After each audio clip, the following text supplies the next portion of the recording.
La Corte Suprema comenzó la recepción de pruebas en la solicitud de parlamentarios del oficialismo para la destitución del fiscal regional de Coquimbo, Patricio Cooper. Y en medio de las diligencias por la compraventa del lugar para establecer la clínica Sierra Bella y la arista llamada China Mart de un empresario chino, ustedes se acuerdan, que involucra el cuestionado allanamiento a la diputada Carol Cariola y la filtración de conversaciones con la exalcaldesa de Santiago, Iracy Hasler.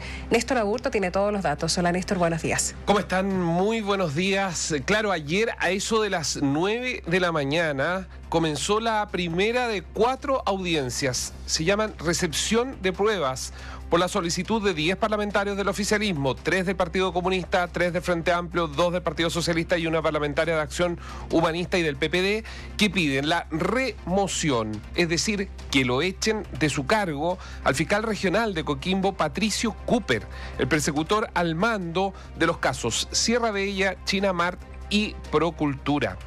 Es acusado por los diputados de participar en operaciones políticas y cometer negligencias en el caso de la fallida compra de la clínica, la capital, de la clínica Sierra Bella, y en la incautación de aparatos tecnológicos en el marco de la investigación. Esto por el cuestionamiento o el cuestionado allanamiento al domicilio por diligencias asociadas a una arista del caso Sierra Bella de la entonces presidenta de la Cámara de Diputados, Carol Cariola, a tan solo 2 horas de haberse convertido en madre por primera vez. Allanamiento que ejecutó la Policía de Investigaciones, en el cual no estuvo Patricio Cooper, y aquí hay un punto, fíjense que en el interior de tribunales dicen, ¿cómo si Patricio Cooper iba a allanar y había pedido una orden para entrar a la casa de la presidenta de la Cámara de Diputados, la tercera autoridad del Estado en ese momento, no lideró él personalmente las diligencias, tal como lo ha hecho en muchas otros fiscales cuando se ha tratado de allanamiento, incluso que viajan a regiones para realizar allanamiento? Eso es algo que resuena dentro de los pasillos de la Casa de Justicia. El asunto es que este punto es uno de los datos más importantes porque tiene que ver que esa arista se abre de las conversaciones de Carol Cariola con Iracy Hasler. Chat que contenían también información política y sobre un posible tráfico de influencias en la entrega de una patente de alcoholes, usted ya lo sabe, a empresarios chinos. Durante ayer, el día martes, prestaron declaraciones el senador socialista Tomás de Rementería, la pareja de Carol Cariola y padre de su hijo, además de la exalcaldesa Iracy Hasler. Sin poder entrar en detalles debido al procedimiento en curso, la exalcaldesa afirmó que fue convocada para relatar su experiencia respecto al manejo y filtración de información privada contenida en el informe 487. Hasler aseguró que hubo graves vulneraciones a la privacidad, ya que se difundieron, dijo ella, datos íntimos que debían estar protegidos, y criticó el actuar del fiscal Patricio Cooper, señalando que no se respetaron las instrucciones de la Fiscalía Nacional y que por ello presentó una querella por violación de secreto de funcionario público. Respecto al avance del caso Sierra Bella, indicó que no hay antecedentes en su contra y espera que pronto se cierre toda esta investigación que no tiene a ninguna persona formalizada.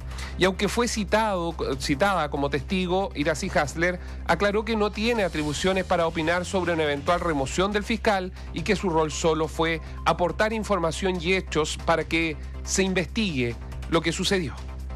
A mí me solicitaron ser testigo y contar lo que ha pasado, lo que he vivido, particularmente con el trato de la información privada del informe 487. Así que tuve la oportunidad de contar lo que he vivido, cómo fueron los procesos de filtraciones, cómo fue el manejo de la información y aportar, por tanto, desde esa experiencia al proceso que se está discutiendo. ¿Y qué es lo que se cuestiona de parte de los parlamentarios, particularmente de filtraciones que habrían llegado previo a que esto se conozca en el informe 487 a la Municipalidad de Santiago? Y es que dentro de un documento oficial que está firmado por Patricio Cooper y remitido a la unidad jurídica del municipio de Santiago, que dirige el RN Mario Desbordes, se incluyó dentro de las conversaciones que se sacaron del teléfono de Iracy Hasler algunas que evidentemente, el número 17 de esas conversaciones, que apuntaban a que estaban bajo reserva y que le dieron pie o dieron espacio para que el municipio de Santiago se presentara una querella en contra de quienes resultan responsables, y particularmente apuntando evidentemente a Iracy Hasler, a la ex alcaldesa. Ayer además se sostuvo dentro de esta explicación en general es que no tenía nada que ver en el 487 que se haya incluido, no debió haber estado, por ejemplo, el pelambre. Sí, el pelambre entre Iracy Hasler y Carol Cariola. ¿A quién como protagonista del pelambre? El presidente de la República, Gabriel Boric. Esas conversaciones que, a juicio de Iracy Hasler, más allá del interés público, que obviamente al enterarnos en los medios de comunicación podía ser publicado, nunca debieron haber salido desde el teléfono al informe, y por eso es que apuntan también a Francisco Rifo, quien estaba al mando de la policía y que sigue estando al mando de la Policía de Investigaciones, que es el coayudante, digámoslo así, de Patricio Cooper en esta indagatoria. ¿Por qué y cuál fue el criterio de él con el fiscal Cooper de poner esas conversaciones cuando no tenían ninguna relevancia dentro? No es un delito y no tenían ninguna relevancia, señalan los parlamentarios, para que se conozca públicamente esos pelambres entre Iracy Hasler y Carol Cariola. El cuestionado fiscal de Coquimbo, Patricio Cooper, declinó entregar declaraciones ayer a la salida de la audiencia, pero quien sí lo hizo fue su abogado representante, Matías Insunza, conocido catedrático también de la Plaza, quien afirmó que las diligencias cuestionadas en el caso Sierra Bella, como la incautación de teléfonos y computadores, fueron autorizadas por una jueza de garantía, por lo que se ajusta, dice él, completamente a derecho. Insulza negó categóricamente que haya existido filtraciones por parte del fiscal Cooper, explicando que los informes se mantuvieron en reserva entre diciembre del 2024 y marzo del 2025 y que las filtraciones comenzaron tras la entrega oficial a las demás partes de este proceso. Además, acusó que la solicitud de remoción podría responder a intereses políticos, ya que varios de ellos están vinculados directa o indirectamente a los investigados. Señaló el profesor Insulza que es inédito que los imputados intenten remover al fiscal a cargo de su caso mediante presiones externas. El abogado subrayó que las medidas adoptadas por el fiscal contaron con el respaldo de los tribunales. Entre diciembre y marzo del 2025, el fiscal Cooper mantuvo la reserva, ordenó la reserva y no hubo ninguna filtración, ninguna. Y que en esto quiero ser extremadamente categórico. ¿Cuándo empiezan las filtraciones? Cuando se les entregan a los demás intervinientes que legítimamente tienen acceso a ello. Otras defensas, otros querellantes, y es algo que obviamente no corresponde al fiscal. La ministra de la Corte Suprema, Mireya López, explicó cómo va a funcionar estas audiencias que se van a extender durante toda la semana y que buscan finalmente recabar más antecedentes para que después se puedan evaluar en la remoción o no del fiscal regional Patricio Cooper. Es a la Corte Suprema la que le corresponde conocer de esta petición de remoción, y para ello, después de que se han presentado el requerimiento, que se han presentado las pruebas y se ha evacuado el traslado respectivo por el requerido, se fijan audiencias para la recepción de pruebas. Ahí estaba, se fijó, la ministra López explicó cuál va a ser el proceso. Después de esto ella tiene que hacer el informe y luego de este informe evidentemente queda a disposición del Pleno de la Corte Suprema para poder determinar si se aplica o no la remoción.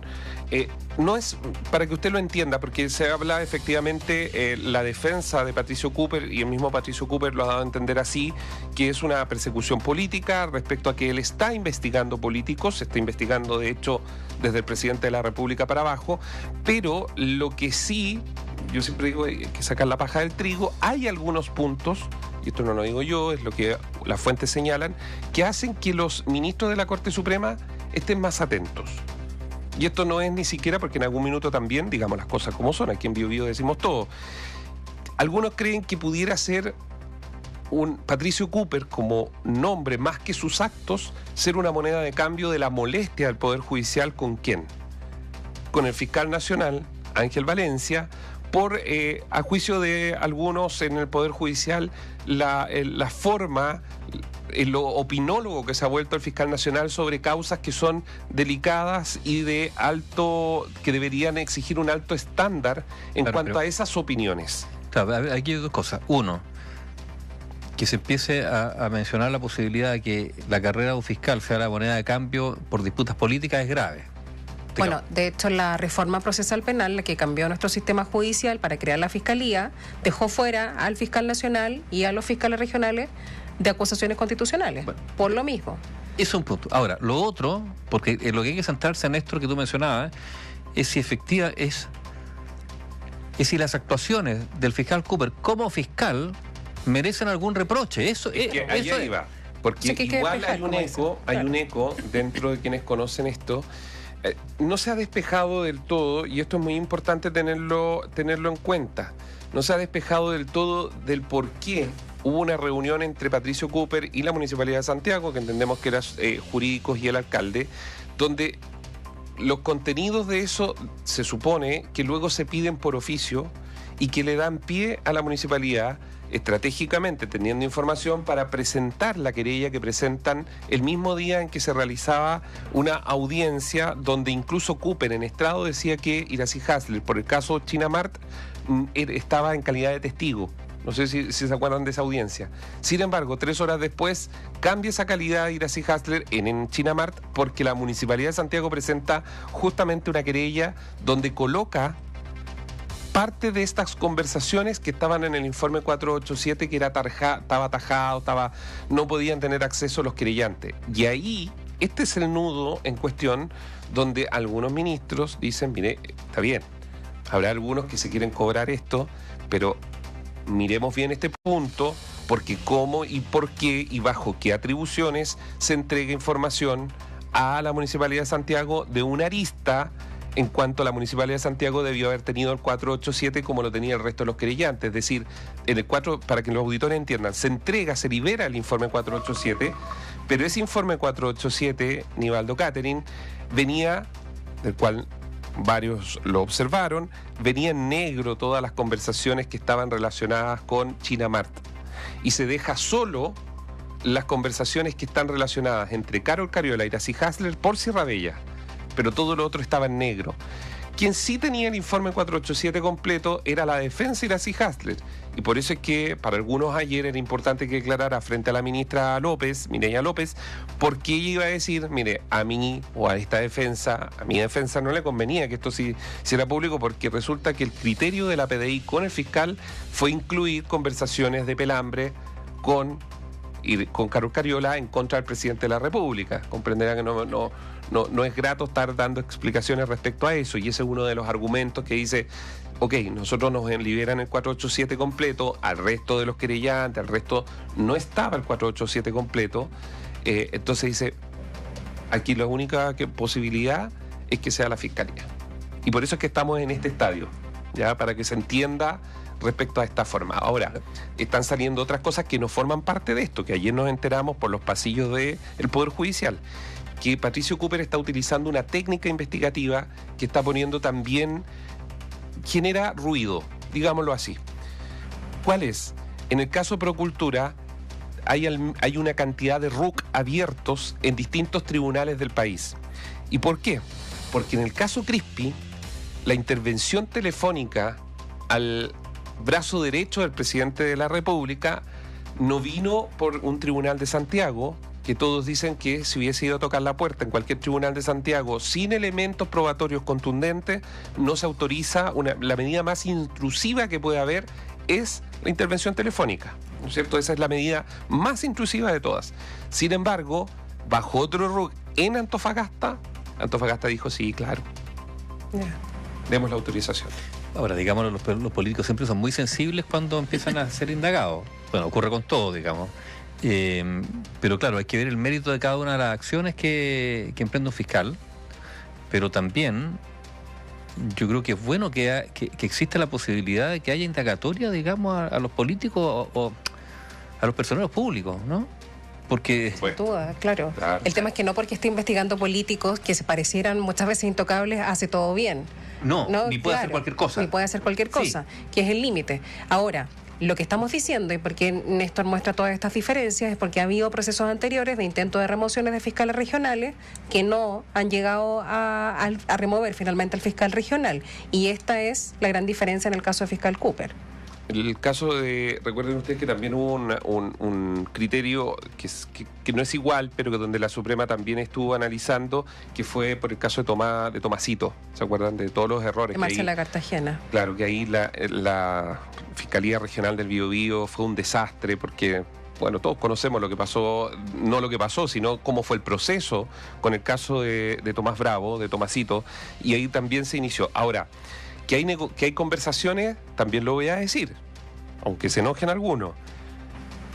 En las últimas horas también hay sus emisarios tratando de salvar a algunos, hablando de Cooper, y aquí empiezan a aparecer también toda esta lacra, perdón que me refiera así, pero toda esta lacra judicial que son los operadores y que van para allá y que traen para acá. Porque recuerden ustedes que acá también hay amigos de ministros de la Corte Suprema que están siendo investigados en tribunales inferiores. Me refiero, llámese Corte de Santiago, llámese Antonio Ulloa, Toñito, como le dicen algunos ministros de la Corte Suprema, y Toñito está siendo investigado. Entonces se fija que todo esto, ¿y qué ha pasado con Antonio Ulloa? ¿Dónde está? Hubo unos criterios muy raros de parte de la cambios de fiscales en esa investigación. Yo creo que tanto Ángel Valencia como el Poder Judicial tienen que saber que hay ojos que están mirando. Y eso yo creo que es importante para que sepan. Gracias, Néstor. Que estén bien. Buen día. Chao, Néstor.